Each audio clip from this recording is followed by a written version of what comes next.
Muito me honra estar aqui nesta manhã, representando o nosso pastor-presidente, pastor Daniel Nunes Filho, e porque também trago em minha vida um conteúdo de formação policial e militar. Mas fui integrante das Forças Armadas do Rio de Janeiro e hoje sou oficial da reserva. Possuo 2 irmãos coronéis policiais e militares ali no estado do Rio de Janeiro. Enfim, minha convivência neste segmento faz com que eu tenha alguma coisa a falar, a abordar neste dia tão significativo para o policial civil e o policial militar.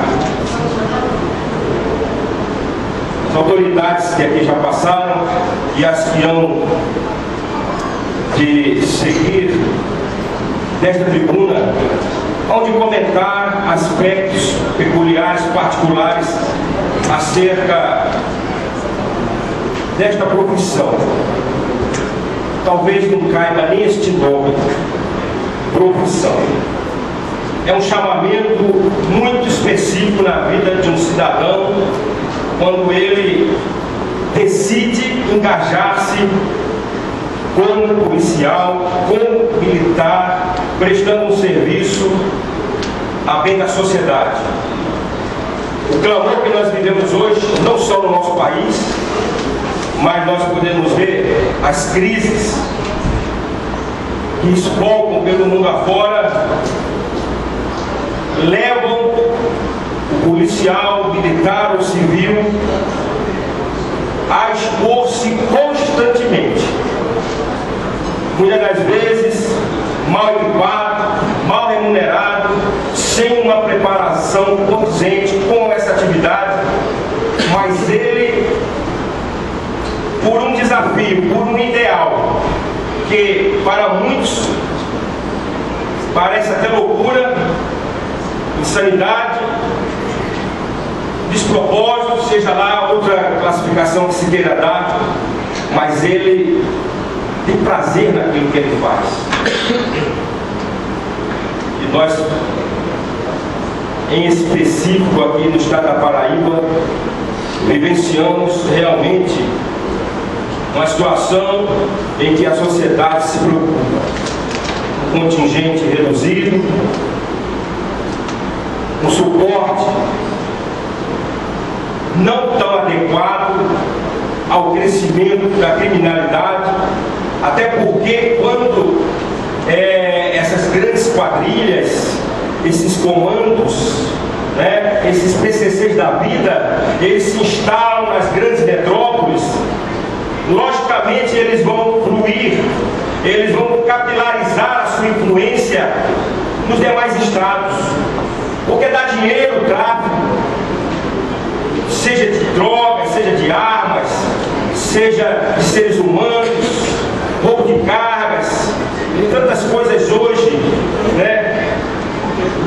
que o policial se depara, ele muitas das vezes vem a reboque, tentando suprir, se adequar, se compatibilizar. É uma luta desigual. É uma luta desigual. Quem tem uma vivência no meio militar sabe disso. Nas conversas com nossos pares, meus irmãos, 2 coronéis no Rio de Janeiro, não andam nem com a identidade militar no bolso. Se você olhar para eles, qualquer um de nós nunca vai pensar alistar um coronel, chamado no escalão coronel vulgo, o último topo. É uma pessoa totalmente desfigurada. Ele não pode mostrar-se militar, ele não pode revelar-se como autoridade, que se preparou, se capacitou,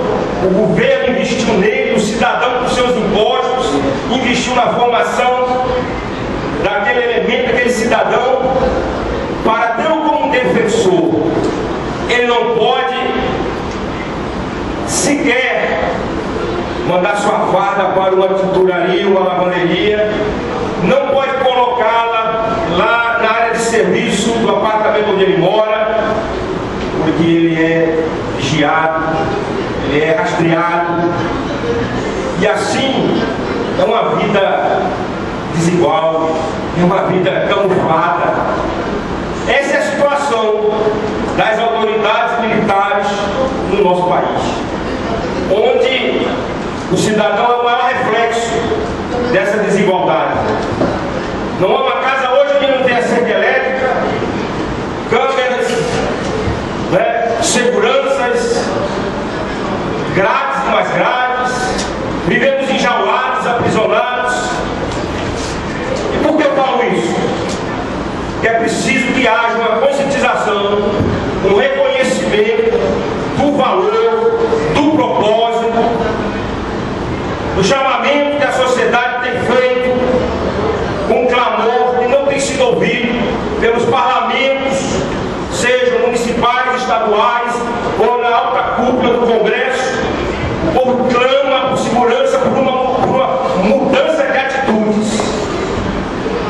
Senão, nós vamos chegar a um ponto, e eu não sei nem se já estamos bem pertinho dele.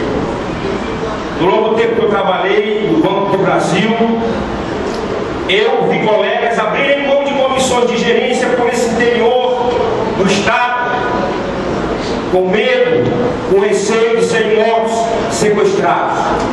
Meu filho trabalha no Banco do Brasil e já passou por 2 assaltos. Ele sentiu na pele o medo de ser atingido por um tiro de fuzil, um F-15, de uma escopeta. E ele diz: pai, a gente treme, a gente sente as carnes tremerem.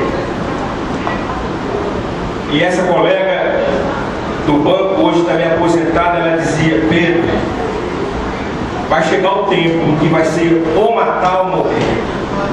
Será que a nossa sociedade vai chegar a esse ponto? Vai retroceder, aos tempos da Idade da Pedra? Nós precisamos mudar esse quadro. A primeira coisa é o reconhecimento. É o reconhecimento do cidadão policial, civil e militar. Temos que investir neste segmento, capacitando, aprimorando, suporte. Não basta apenas encher a rua de viaturas. Isso é a coisa mais fácil. Faz aí uma parceria, enche de carro, faz uma mídia tremenda, mas os homicídios continuam crescendo. É preciso investir no cidadão, no profissional de segurança. Por isso hoje inundam aí as ruas e muita gente está se enriquecendo através disso, de empresas de segurança particular.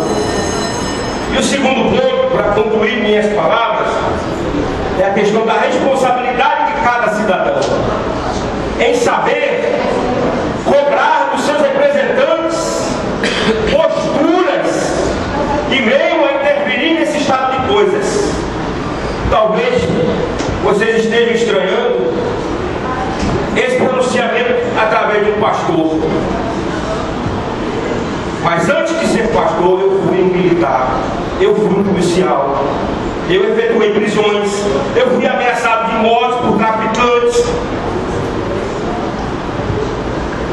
Na favela da Tamaré, onde nosso quartel ficava lá, eu fui ameaçado. Então quem sente na pele tem o que contar e tem como contar. Não está inventando, eu não estou inventando. É o clamor do cidadão. É o clamor de um pastor que vive próximo do cidadão e escuta seus desabafos. E já tive a minha casa arrombada. Conversava com o amigo, o irmão, o vereador Fernando Carvalho, que teve a sua casa arrombada. E eu falei para ele, até casa de vereadores também hoje arrumam. É a quebra do respeito. A autoridade hoje é ser desrespeitada. Então a responsabilidade é nossa, de cobrar os nossos governantes, os nossos representantes. Para isso é que servem as eleições, para que se separem o trigo do joio, aqueles que estão com interesses pessoais ou interesses da comunidade. Se nós caminharmos nessa direção, nós vamos mudar muita coisa. Talvez não alcancemos aquele ponto ideal, mas muita coisa muda. Porque o que não se pode fazer é dar com os ombros e dizer, deixa estar como é que fica, para ver se melhora. Se deixar para ver, não vai melhorar, só vai piorar. E eu deixo para todos aqui presentes um versículo que se encontra na palavra de Deus, no Salmo de número 82, e os versos 3 e 4.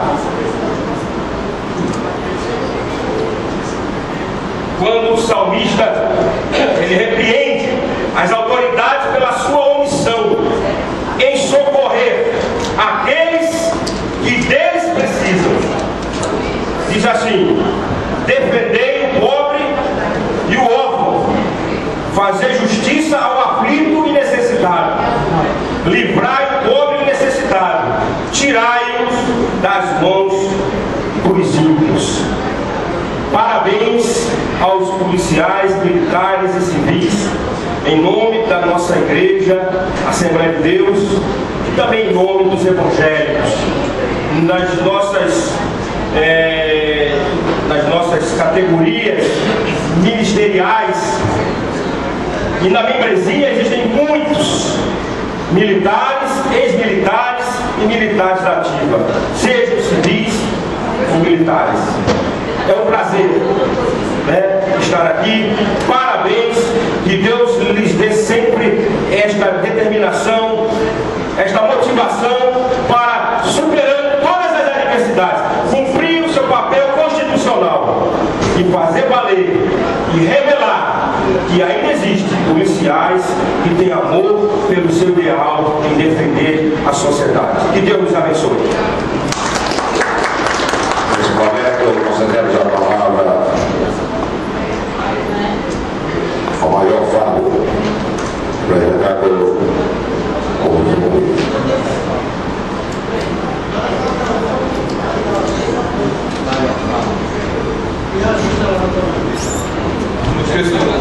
Nos fez o Senhor, presente nessa mesa.